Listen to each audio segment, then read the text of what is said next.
اعوذ باللہ من الشیطان الرجیم بسم اللہ الرحمن الرحیم قال اللہ تعالیٰ عز و جل قد تبین الرشد من الغی۔ ہدایت کو گمراہی سے بالکل علیحدہ بیان کر دیا گیا ہے۔ اللہ کی کتاب ہے، کھول کھول کر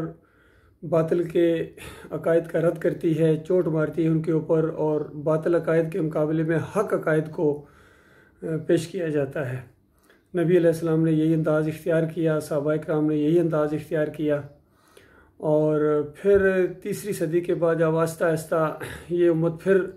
شرک کے اندر مبتلا ہو گئی اور صدیوں بیت گئیں، اور اس دور کے اندر ڈاکٹر مسعود الدین عثمانی رحمۃ اللہ علیہ نے ایمان خالص کی آواز اٹھائی، اور جتنے بھی شرک پھیلائے گئے تھے ان کی کتابوں کے حوالے سے ان کا رد کیا گیا، اور ان کے مقابلے میں کتاب اللہ کو لایا گیا، اور بتایا گیا کہ دیکھو یہ جو تم نے اپنی طرف سے تمہارے اکابرین کے مداخلت سے یہ چیزیں شرک آلودہ ہو چکی ہیں، ہم اس کے انکاری ہیں۔ باقی قرآن اور حدیث اپنی جگہ مکمل ہے اور دین مکمل ہو چکا ہے، اور اب کسی کی رائے کی ضرورت نہیں ہے۔ باقی تمام انبیاء کی یہی دعوت ہے کہ اللہ کی بندگی کی جائے، وہی ہمارا اکیلا معبود ہے، اس کے علاوہ کوئی اور معبود نہیں ہے۔ اسی کو پکارنا ہے، براہ راست پکارنا ہے،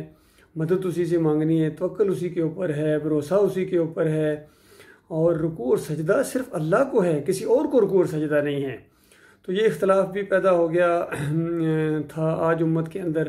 کہ خاص کر خاندان یعقوب علیہ السلام نے وہ یوسف علیہ السلام کو سجدہ کیا تھا یا اللہ کو سجدہ کیا تھا۔ تو اس طریقے سے ابن کثیر نے جو بنی اسرائیل کی کچھ روایتیں لے کے آئے جس انداز سے، اور بعد میں دوسرے لوگوں نے ان کے اوپر عقیدے بنا لیے کہ یہ یوسف علیہ السلام کو سجدہ کیا، تو اہل علم نے اس کو کھول کے بیان کیا۔ بحثیں ہوتی رہی ہیں، ڈاکٹر مسعود الدین عثمانی رحمۃ اللہ علیہ نے تو اس کے اوپر فتویٰ لگایا ہے کہ جن کا ایمان صحیح نہیں ہوتا ہے وہ اس طرح تفسیر کرتے ہیں کہ یوسف علیہ السلام کو سجدہ ہوا۔ اس سے پہلے بھی امام بخاری بھی اسی انداز سے وہ خوابوں کی تعبیر میں وہ یہ چیز لا چکے ہیں، باب باندھا ہے، اور تعبیر کے اندر 6 نمبر آیت کو لائے ہیں جو یعقوب علیہ السلام نے تعبیر بیان کی ہے کہ میرے بچے یہ جو لی ساجدین ہے، تمہیں جس انداز سے جو سورج چاند ستاروں کو دکھایا گیا ہے وہ عزت اور احترام کی ایک علامت ہے، ایک خاص انداز ہے مالک کی کتاب کا، اور اللہ تعالیٰ تجھے منتخب کرے گا، نبی بنائے گا، باتوں کی تہہ تک پہنچنے کا علم دے گا، سمجھ دے گا، اور تمہارے اوپر اس طرح نعمتوں کی تکمیل کرے گا جس طرح ابراہیم علیہ السلام اور اسحاق علیہ السلام کے اوپر کی ہیں۔ تو کیا ابراہیم علیہ السلام اور اسحاق علیہ السلام کو اللہ نے سجدے کرائے تھے؟ تو اللہ تعالیٰ بندگی نہیں کراتا ہے، نہ کسی کو وہ بیٹا بناتا ہے، نہ کسی کی بندگی کرواتا ہے، نہ اپنے حکم کے اندر کسی کو شریک ٹھہراتا ہے، اپنی الوہیت کسی کو نہیں دیتا ہے، یہ خالص اللہ کا حق ہے۔ تو تمام انبیاء نے اسی انداز سے تبلیغ کی، اور سورہ مریم کی جو 58 نمبر آیت ہے وہ فیصلہ کن ہے اس معاملے میں کہ تمام انبیاء جب ان کے سامنے اللہ کی نشانیاں آتی ہیں تو دھڑام سے سجدے میں گر جاتے ہیں، اور اس میں تو اسرائیل کا لفظ استعمال ہوا ہے، یعنی یعقوب علیہ السلام کا لقب، اور ان کی ذریت میں سے جو انبیاء یعنی یوسف علیہ السلام۔ تو کھول کھول کے اللہ کی کتاب اس انداز سے مسئلے کو بیان کرتی ہے، لیکن افسوس ہے کہ خاص کر ڈاکٹر صاحب کی جماعت کے اندر بھی جو ان کے امیر بنائے گئے تھے کچھ عرصہ تو صحیح چلتے رہے، لیکن آخر میں آ کے ان کے اندر ایسی کمزوری آ گئی، پہلے شیطان کے وار کچھ ہوئے سنبھل گئے، لیکن آخر میں اس کے گائل ہو گئے، اور 2017 کے اندر آ کے انہوں نے یہ عقیدہ بنا لیا کہ سجدہ تعظیمی ہوا ہے یہ یوسف علیہ السلام ہی کو ہوا ہے، اور اللہ کا حکم ہے، اور اللہ کی مشیت ہے، اور اللہ کی جو ہے وہ رضا کے عین مطابق ہوا ہے۔ یہ بہت بڑا ظلم کیا انہوں نے، یقین کیجئے ایمان خالص کے اوپر اٹھنے والی تنظیم کے اندر انہوں نے شرک کا انجیکشن دے دیا۔ 3 4 5 سال سے ہم ان کو سمجھا رہے ہیں، لیکن بات ماننے کے بجائے انہوں نے اپنی ضد کا مسئلہ بنا لیا ہے، انا کا مسئلہ بنا لیا ہے، اور قرآن کے اندر انہوں نے اس طریقے سے تعریف کی ہے، اور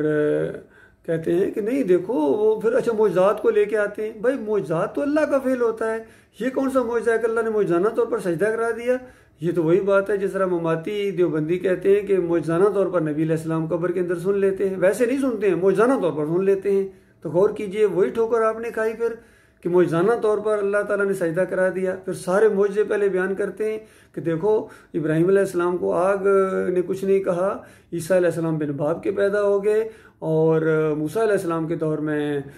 وہ ایک مردہ زندہ ہو گیا، اور یہ ہو گیا، اور اس طریقے سے اور بھی باتیں، اسی طرح یہ سجدہ بھی ہو گیا۔ غور کیجئے کس طرح پھر جب ہر طرف سے ان کو روکا جائے کہ دیکھو یہ کیا کہہ رہے ہو، پھر حنیف صاحب نے کہنا شروع کر دیا اللہ اپنی صفت عیسیٰ علیہ السلام کو دے دی معجزانہ طور پر، پھر کہتے ہیں اپنی صفت جب چاہے جس کو چاہے دے دے، تو یہاں تک پہنچ گئے ہیں۔ تو پھر جب کہیں سے کوئی نہیں معاملہ ہوتا پھر کہتے ہیں دیکھو آدم علیہ السلام کو فرشتوں نے سجدہ نہیں کیا تھا، بھائی وہ فرشتوں نے کیا تھا، اللہ کا حکم ہے، 7 مرتبہ اللہ تعالیٰ نے اس کو ڈیفرنٹ اینگل سے بیان کیا ہے، حکم موجود ہے وہاں، اور یہاں تو حکم بھی موجود نہیں ہے، آپ کا حکم ہے اور آپ کی مشیت ہے اور آپ کی رضا کے مطابق یہ سجدہ لوگ مان رہے ہیں۔ اللہ کا تو کوئی حکم نہیں ہے کہیں بھی، اور نہ ہی اللہ کی رضا ہے کہ نبیوں کو سجدے کیے جائیں، اور نہ ہی اللہ کی مشیت یہ ہے۔ ہاں اللہ کی مشیت یہ ضرور ہوئی ہے کہ آپ نے دونوں راستے موجود تھے اور آپ نے وہ راستہ اختیار کر لیا۔ اب اللہ زبردستی تو آپ کو کچھ نہیں کہے گا، مومنوں کی سبیل سے جو ہٹ کے چلنا چاہے گا تو اللہ تعالیٰ تو اس کو چلنے دے گا۔ ادھر رسول کی مخالفت کرنا، اللہ کی کتاب کی مخالفت کرنا اور اپنے مزاج کے مطابق اپنے نفس کی بات کو ماننا، یہ تو بڑی جسارت کی ہے آپ نے محمد حنیف صاحب، اور خاص کر ان کے جتنے آپ ماننے والے ہیں بہت تھوڑے لوگ بچے ہیں اس شرک سے۔ یقین کیجئے بڑا شدید وار ہوا ہے شیطان کا، اور بڑے بڑے پرانے جو سمجھے جانے والے تھے وہ تک اس کے اندر گھائل ہو گئے ہیں، اور اب وہ پھنس گئے ہیں۔ کچھ لوگ پھنسے ہوئے ہیں، کچھ رشتہ داریوں کی وجہ سے، کچھ دوستی کی وجہ سے، کچھ کو مالی مفادات ہیں، کچھ نازمیت کے چکر میں ہیں، اور کچھ ہمت نہیں کر پا رہے ہیں کہ لوگ کیا کہیں گے کہ اس جماعت کو بھی چھوڑ دیا۔ تو جب تک خالص اللہ کے اوپر بھروسہ نہ ہو، آخرت کے اوپر اور میدان محشر کی وہ پیشی کہ وہاں فیصلہ ہونے والا ہے، سارے انبیاء وہاں کھڑے ہوں گے، تو کتنی جگہ اللہ تعالیٰ نے بیان کیا۔ عیسیٰ علیہ السلام سے پوچھا جائے گا، ہاں عیسیٰ مریم کے بیٹے، کیا تو نے لوگوں سے کہا کہ تجھے اور تیری ماں کو اللہ کے ساتھ الہ بنا لیں، بیٹا بنا لیں؟ تو اسی طریقے سے نبی علیہ السلام نے کہا میرے سے بھی پوچھا جائے گا، سارے نبیوں سے پوچھا جائے گا، اور اسی کے اوپر آپ قیاس کریں کہ یوسف علیہ السلام سے بھی پوچھا جائے گا، یعقوب علیہ السلام سے پوچھا جائے گا۔ پہلے اللہ نعمتیں یاد دلائے گا اور پھر اس کے بعد کہے گا اچھا آپ نے یہ کہا تھا کہ آپ نے سجدے کیے تھے ایک دوسرے کو، تو وہ تو وہی جواب دیں گے جو عیسیٰ علیہ السلام کا جواب ہے۔ نبی علیہ السلام نے بھی فرمایا میں بھی وہی جواب دوں گا جو میرے بھائی عیسیٰ علیہ السلام نے جواب دیا ہے، کہ جب تک ان کے اندر میں موجود رہا میں ان کو سمجھاتا رہا، اور جب آپ نے مجھے اٹھا لیا اس کے بعد یہ کیا کرتے رہے، اب آپ ان کے اوپر گواہ تھے۔ تو یہ انبیاء کے مرنے کے بعد لوگوں نے ان کو ہمیشہ پوچھا ہے۔ تو یہ یعقوب علیہ السلام کی اور جو ہے یوسف علیہ السلام کے اوپر بہت بڑا الزام لگایا ہے محمد حنیف صاحب نے، اور دوسرے مشرق مفسرین نے بھی، ابن کثیر نے، ڈاکٹر اسرار نے، اعلیٰ حضرت نے، ابو العلا نے، یہ سب اسی کے اندر ملوث ہو گئے۔ بہت کم لوگ اس سے بچے ہیں۔ اللہ تعالیٰ غور و فکر کرنے کی توفیق عطا فرمائے۔